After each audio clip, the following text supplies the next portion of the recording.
everybody and welcome back to the channel, and if you're new here you're so very welcome.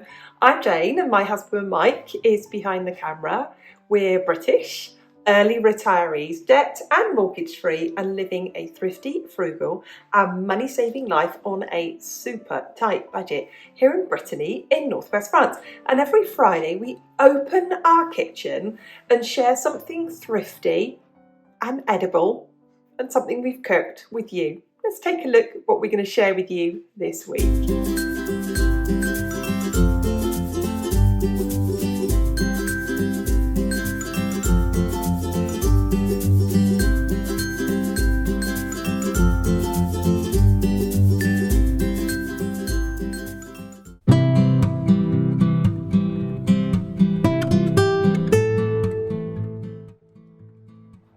Here's another example of where we went off plan but kept to the main ingredients. So dinner tonight was going to be Sunday roast. I was going to take the turkey steaks and take the sausage, take the skins off the sausages, form the sausage into one big sausage, wrap the turkey around it so it's a turkey roast, but I didn't. I chopped up the turkey, chopped up the sausages, tossed it in some barbecue sauce, and I've got the potatoes and the Brussels sprouts and the onions. I've cut them all up, I've tossed them in salt, pepper and oil, and I've roasted the lot on the tray. Put it in there for about 40 minutes at 180. And with that we've got some homemade coleslaw. So there you go. We've got the same again tomorrow. It will reheat easily, but for now let's have our version of Sunday dinner.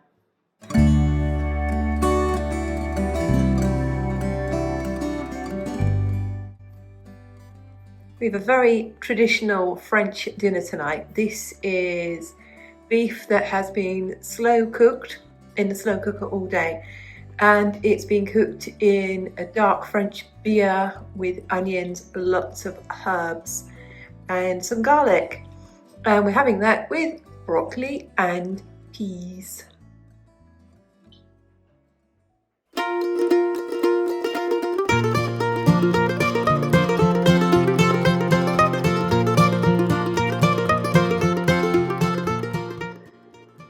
Excuse the helicopter in the background.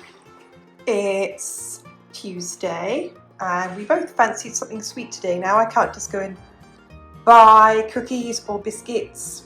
Let's lift one up for you here to show you. These are oat cookies, and I will put the recipe below because they are absolutely delicious. They did spread out a bit far, hence they are odd shapes. But that's what we've got as a treat for today. Homemade. In the UK we call these HobNobs.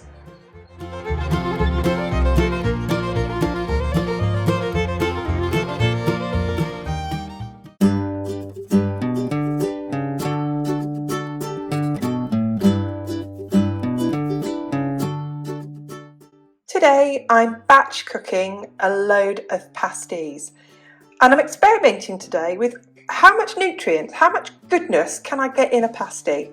So in here I have chopped 2 onions and I've sauteed them, and to get the maximum flavour out of it I've really sauteed them down till I've caramelised them. I've also added in about a cupful of frozen leeks and again sweated them down. I've got several potatoes. I've also got about 5 of the blocks of frozen spinach in here, cooked it down, you wouldn't even know it's in here. I've got peas, I've got carrots, and I've used a whole tin of drained lentils. The other secret to this is put plenty, this is veggie stock cubes, and this has got very much a tomatoey flavour to it. The other thing is I've added to this, I found this in Noz and they sell short dated food. Now this is vegetarian, it says vegan on it, so it's absolutely safe because I'm making this for some vegetarian friends and I wanted to make sure it's absolutely vegetarian. And you can see here, I only paid 50 cents for it. I've not used all of it. I've got it on my hand now, I'll wipe it down my apron. But all the time I'm making this, I'm using a spoon, clean spoon each time, and I'm testing it, what kind of flavour this has got. And finally I've added on all the potatoes, it's all ready to go. And then I have grated down about 350 grams of strong cheddar cheese and mix that through. Anything with spinach and cheese goes really, really well together. Lentils will just mop up any flavour. So what this has got in the background is a cheese and sun-dried tomato flavour in the background. It's a really delicious flavour. It's got the lumps of the potatoes that will stay in lumps in the pasties, but things like the lentils and the spinach will be very much in the background. So it's packed with nutrients, packed with them, and it's going in a pasty.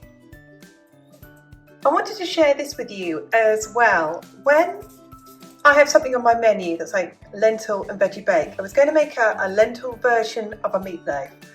And then I asked some friends what veggie meal they would like to have to eat. I gave them some options, and the option they chose was veggie pasties. So my lentil veggie bake has now become lentil veggie pasties. Here are the finished veggie lentil pasties. So I've boxed these up. I'm about to go and deliver these to a couple of friends of mine. I made 8 altogether. Mike's got 4 that are going in the freezer that are quick and easy lunches or suppers for him. As you all know, I don't eat pastry, so I won't be eating these, and I'll have something different. Don't worry about me. There they go. Lentil veggie pasties.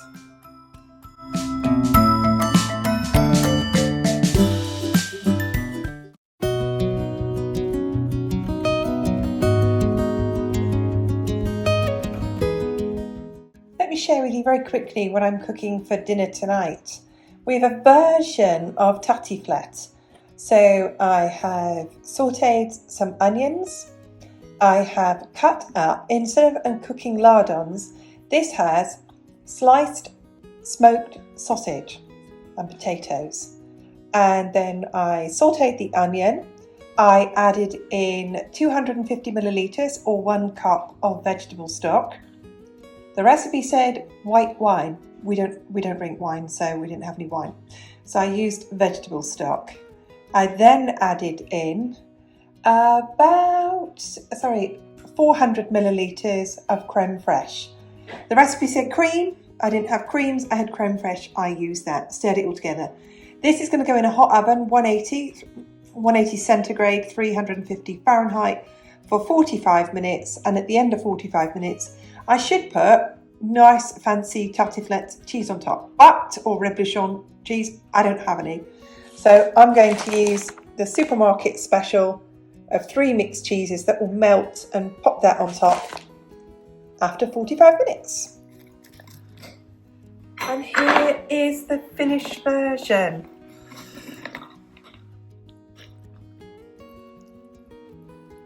Oh, yummy.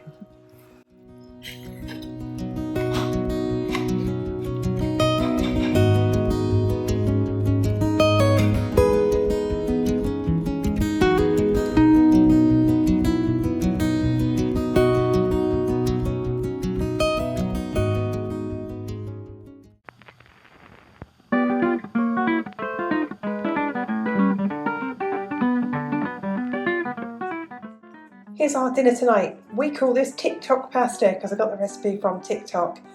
It's a block of Greek cheese, it's a packet of cherry tomatoes, I've covered it in olive oil, salt and pepper. I've added in 1 small sliced onion as well. It's going to go in the oven, it will cook down, I'll mush it all up, I'll stir through cooked pasta. That'll be our dinner. So here it is, all cooked. I'm going to mash all that together, stir my pasta through it, and then we'll eat it. And there it is, all stirred together. We're going to sprinkle some more grated cheese on top of this.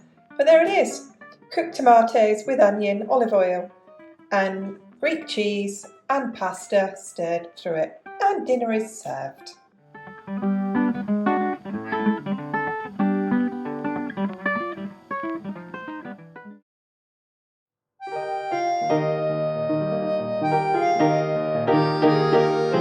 Tonight for dinner I'm going to make a crustless quiche, and what's great about it is you can put anything in it. Let's have a look what I've got here. I've got some chopped up ham in the freezer, from the freezer, some grated cheese, leftover veggies and eggs.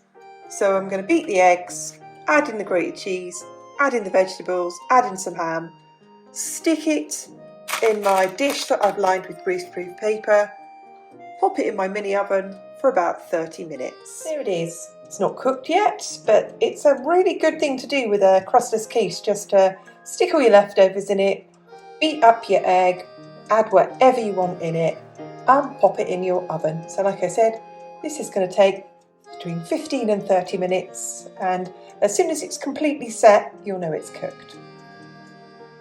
And there it is, all cooked. Crustless quiche. So you don't need to have any pastry, you just put some greaseproof paper in the dish.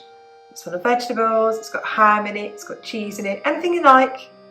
You can have it with salad, you can have it with chips, fries, anything you want. We're going to have ours with some beetroot.